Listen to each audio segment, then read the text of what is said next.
Bueno, pues estamos ya en este ratito de conversación, como les había apuntado.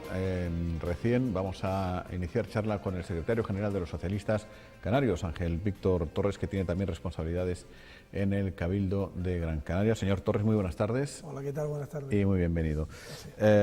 Secretario general del Partido Socialista, charlábamos con usted cuando estaba en proceso de primarias, han pasado ya unos meses. ¿Qué tal le va? Cuéntenos.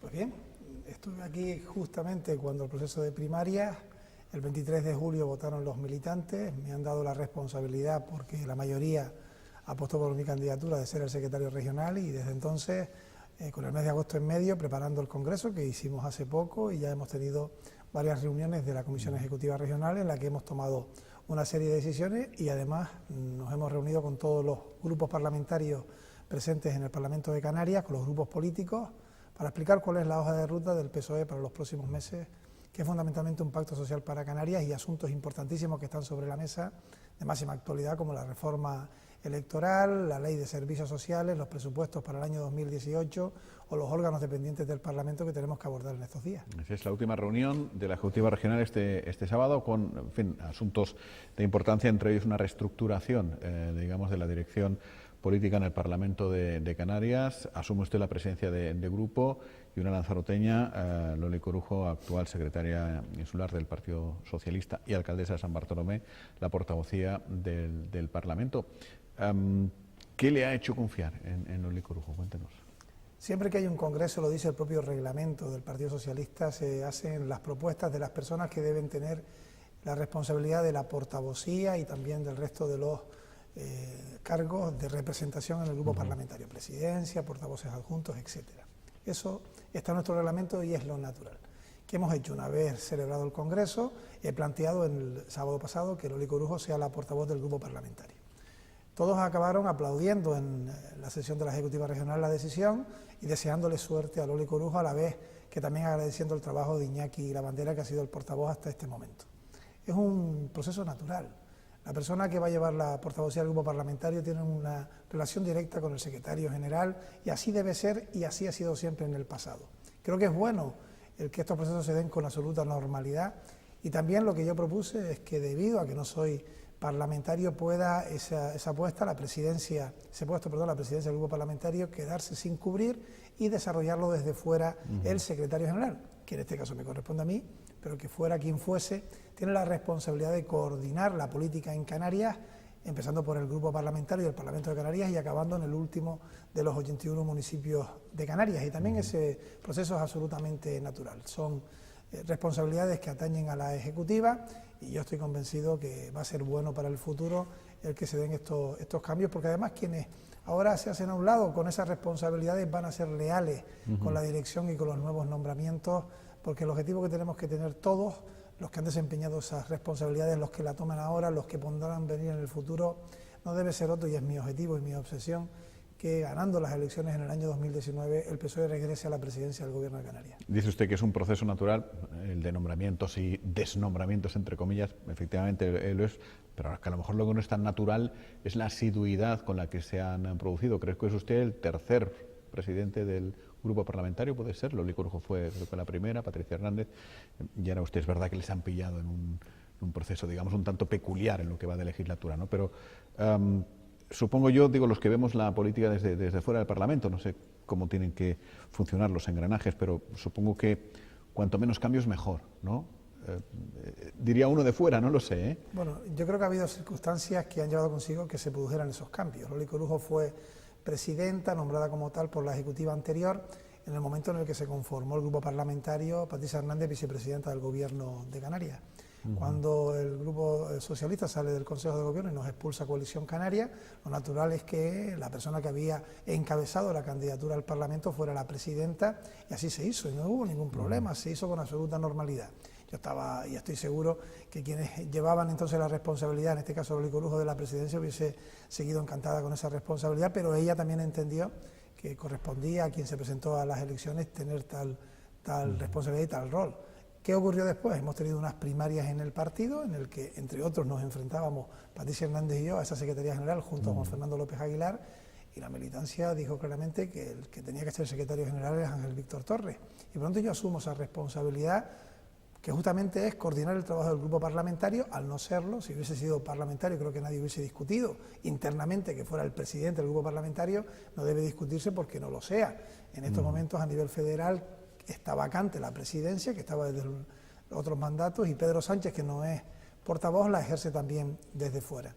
Y esto, que mediáticamente puede tener importancia, lo que se pretende es el mejor trabajo coordinado con la dirección del partido, emanado de propuestas en las primarias, que son distintas, no eran las mismas las de Juan Fernando, Patricia y Ángel Víctor, había diferenciaciones, y a partir de ahí llevar esa dirección al día a día, ¿no?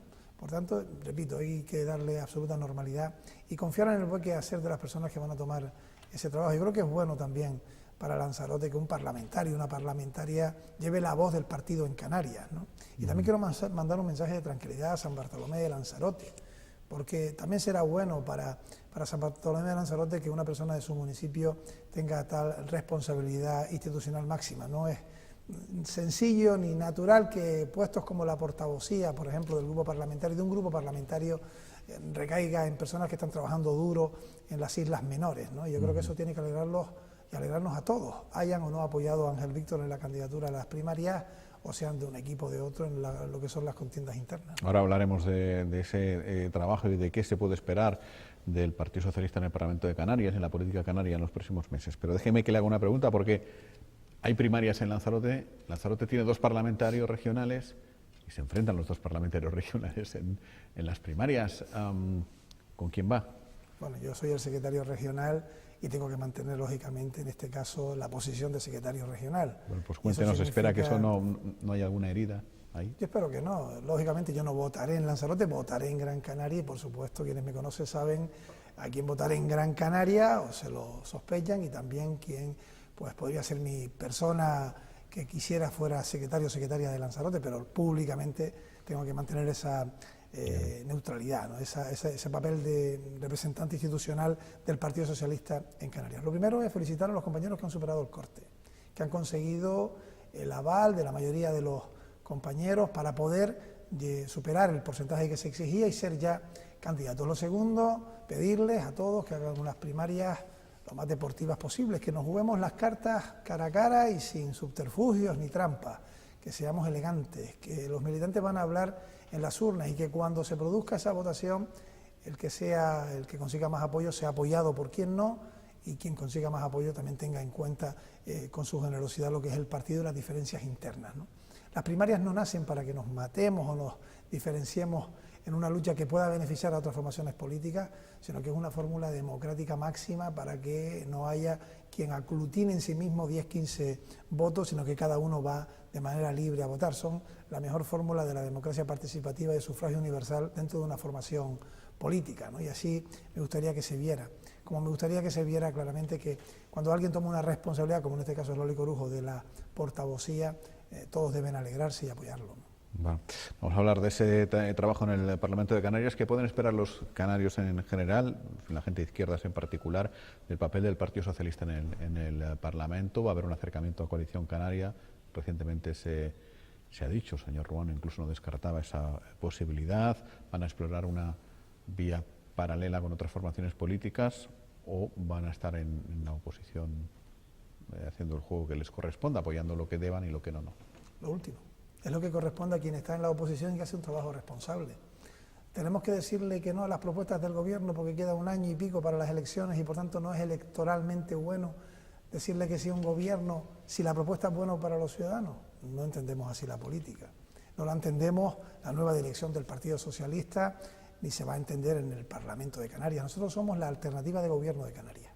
Tenemos 15 diputados, lo que se convierte en segunda fuerza en número de diputados, pero más votos que ninguna otra formación política, y tenemos la responsabilidad de asumir en los próximos meses, desde la unión interna, que tenemos que presidir el gobierno de Canarias. Pero no lo podemos hacer diciendo no a todas las propuestas, sino exigiendo algunas propuestas que sean buenas, que sean mejores. Y eso es lo que vamos a hacer con respecto a Coalición Canaria. Si nosotros estuviésemos cerca de Coalición Canaria, ya no estaríamos en la oposición, se hubiese dado ya un paso de estar formando parte de un posible gobierno, y eso ni se ha dado ni se va a dar, y ha sido claro en las primarias y vuelvo a hacerlo hoy. Estamos en la oposición, nuestro programa dice claramente que hay que conformar una mayoría progresista si no conseguimos la mayoría absoluta, y así me he presentado al Congreso y así está aprobado por los compañeros y por el propio Comité Regional, que es quien tiene la última palabra ante las políticas de alianza. A Coalición Canaria lo que le traslado desde el Partido Socialista y en Lanzarote es lealtad en los lugares donde estamos nosotros gobernando con ellos, porque compartimos muchos gobiernos en coalición, en pacto, y lo estamos haciendo desde el rigor. Ponemos por delante lo que son la lealtad a los vecinos, a las circunstancias individuales. Y sí, hemos dicho que si hay gobiernos que no funcionan, no deben continuar, y ha pasado también justamente en la isla de Lanzarote y en el Cabildo de Lanzarote, pero somos también responsables ante lo que nos queda por delante.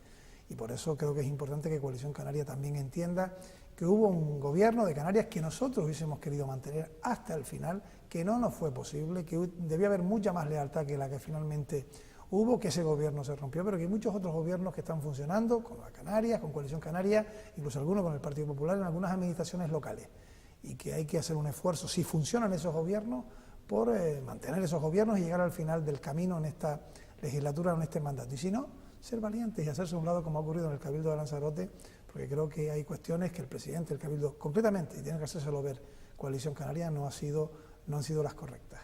Y en el Cabildo de Lanzarote es válido lo que me acaba de decir también del Parlamento de Canarias. ¿Van a mantenerse en la oposición o se abre alguna vía pues para la moción de censura? En estos momentos estamos en la oposición, con una decisión compleja y complicada, ¿no?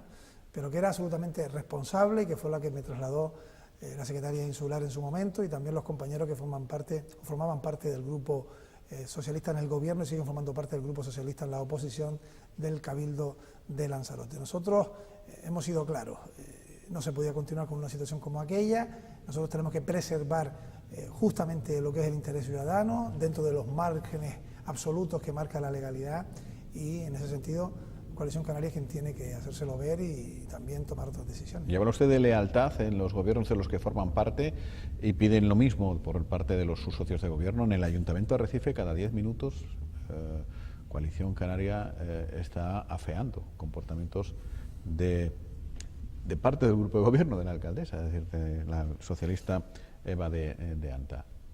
¿Eso le parece a usted leal? No, yo creo que son cuestiones que dentro de un gobierno no pueden permitirse, en el sentido de que cuando tú firmas un acuerdo debes mantener ese acuerdo y las diferencias pues despejarlas internamente, ¿no? Y también lanzo ese mensaje claramente con Coalición Canaria, que sean claros en su posicionamiento, si su voluntad es otra, que lo digan, que lo manifiesten. Nosotros vamos a seguir trabajando en el gobierno de Arrecife, de San Bartolomé de Lanzarote, con la misma responsabilidad que asumimos al principio del mandato y sacando adelante los proyectos. Era necesario un acuerdo, ese acuerdo se produjo respetando incluso el acuerdo regional, y vamos a seguir firmes en la defensa de los ciudadanos. Y son otros los que tienen que decir claramente qué quieren hacer y con quiénes quieren estar.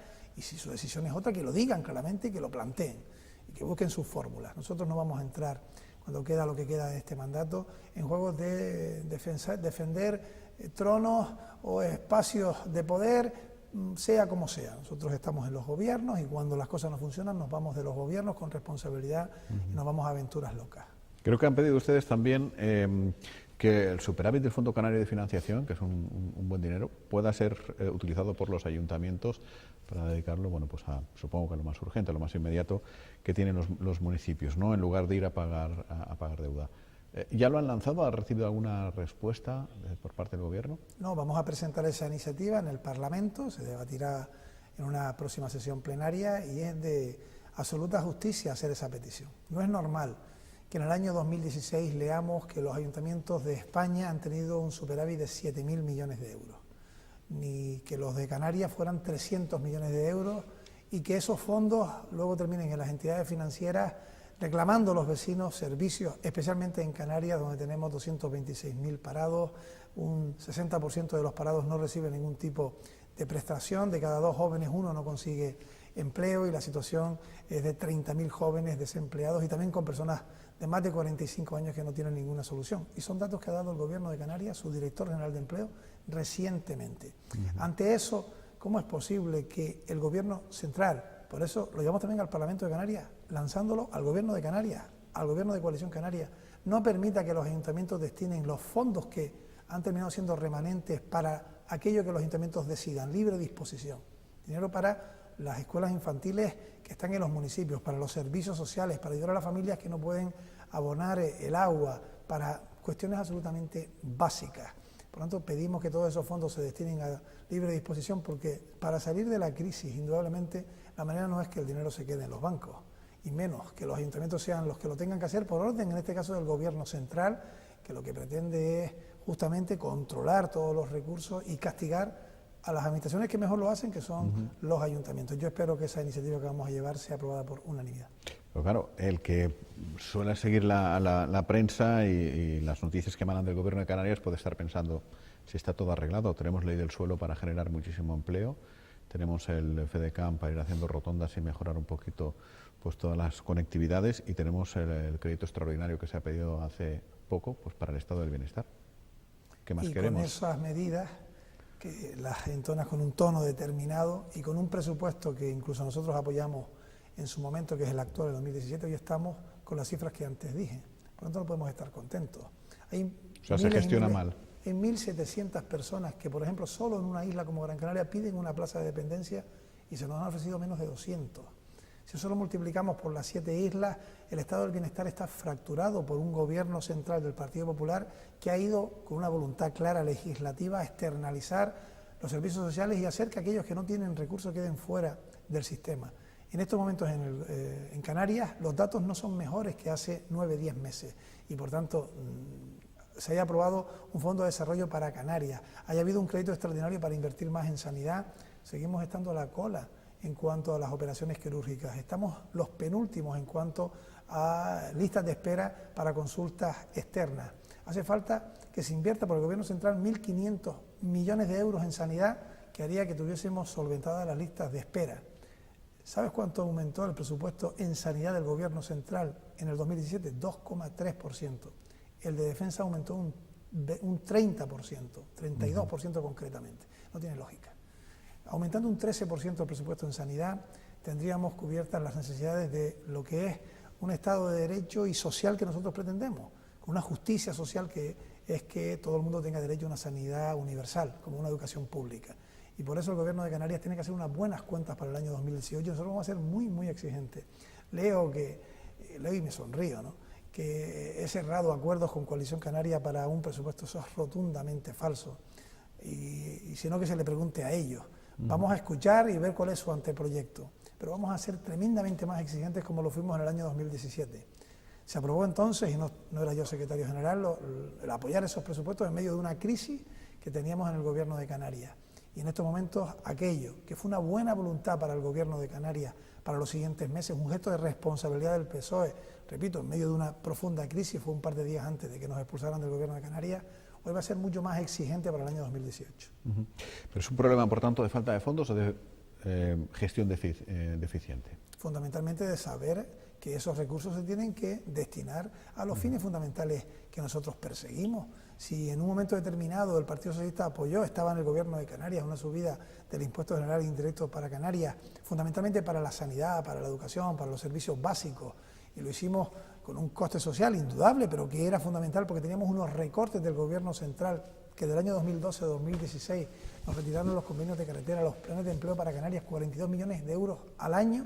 Si ahora nosotros tenemos unos números que permiten tener una política social, esa política social tiene que ser muchísimo mejor que la que hemos llevado en el año 2017. ¿Y llegaremos a 2019 con una nueva reforma electoral o nos pilla el toro como casi siempre desde hace muchas legislaturas? Bueno, hoy mismo, este lunes, ha habido una ponencia sobre la reforma electoral y hablando estos días con los compañeros y el sábado en la Ejecutiva Regional fue claro, el PSOE no quiere ser parte del fracaso con respecto a la reforma electoral.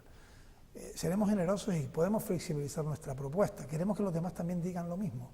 Si van a ser generosos los demás partidos políticos y flexibilizar sus propuestas. Porque al final, si cada partido tiene la suya, no llegaremos a ningún tipo de acuerdo. Y entonces sí que sería un tremendo fracaso. Hay que conseguir un acuerdo con respecto a la reforma electoral. Nosotros hemos colocado dentro de lo que es el Partido Socialista la opción de que una propuesta que modifique lo que en estos momentos es nuestro punto de vista debería ser ratificado por el Comité Regional, previo paso por la Ejecutiva, y nosotros queremos que en el año 2019 tengamos esa reforma electoral. Eso lo quiere todo el mundo, pero ¿se muestra confiado en que se llegue o no? Es la ocasión, creo, después de casi 30 años, en la que veo que todos los grupos políticos dicen que lo quieren para el 19. Quedémonos con ese mínimo común múltiplo, y es que todos quieren que en el año 2019 tengamos reforma electoral. Y ahora pongámonos a decir qué afloja cada partido para que tengamos el mejor texto posible. Ajá. Pues Angelito Torres, muchas gracias por haber venido hoy aquí a Biosfera Televisión. Muchas gracias. Gracias a ustedes. Buenas tardes. Enseguida completamos la propuesta del día, lo haremos con la tertulia, en la que vamos a abordar otros aspectos de la actualidad. No se vayan.